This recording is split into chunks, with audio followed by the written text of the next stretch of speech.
Hello mga bossing, for today's video, bali na-arkila nga pala ako ngayong araw na to kasi wala naman akong gawa sa bahay.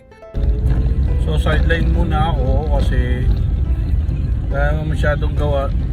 Natawagan ako sa appliance center, kailangan ng sasakyan, kailangan ng service. Kaya ito, may service akong aircon sa likod. Ayun,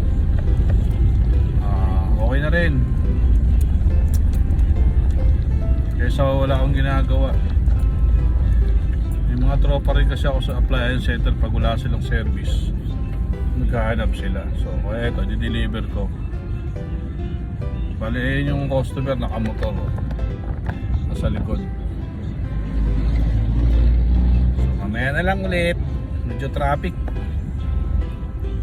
Bali sa puntong ito, bali may tinuturo sa akin na shortcut si bossing. Kaya sabi ko, mas okay para mas mapabilis tayo makauwi.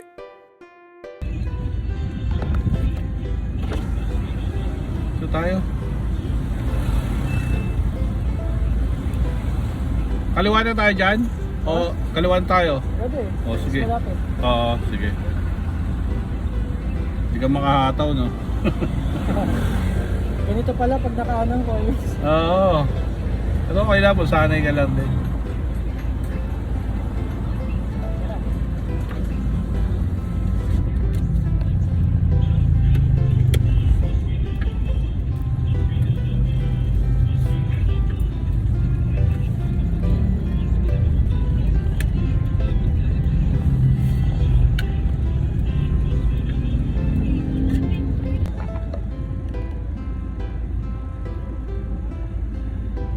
Traffic.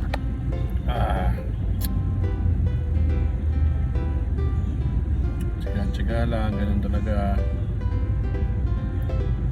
Si sir di makarurot, nakamotor siya eh. Sabi niya, ganito pala pakiramdam na naka 4 wheels pag na traffic.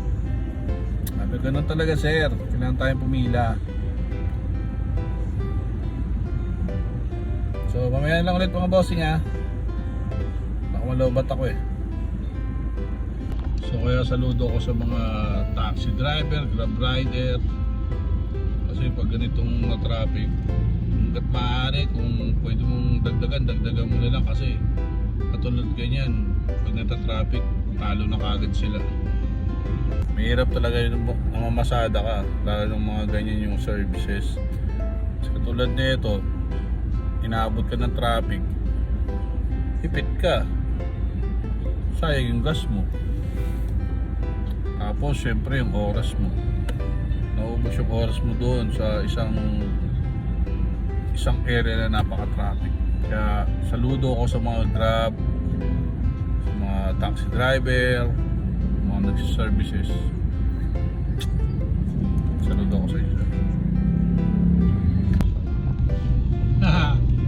Inaabot na ako ng gabi. Grabe naman biyahe ito. Pakalayo pala neto, napasubo ako. Ngayon lang ako nakalabas mula kanina ng alas 5, mag-alas 7 na. Naka-isang biyahe pa lang ako. Nakabudol ako ni kuya, akala ko napakalapit. Ang akala ko kasi mga pinadaanan niya sa akin kanina is shortcut. Yung pala, long cut. Agoy. Better luck next time. Bawi-bawi. Hanggang dito mo na lang muna mga bossing. Biyahe pa ulit ako. Bow.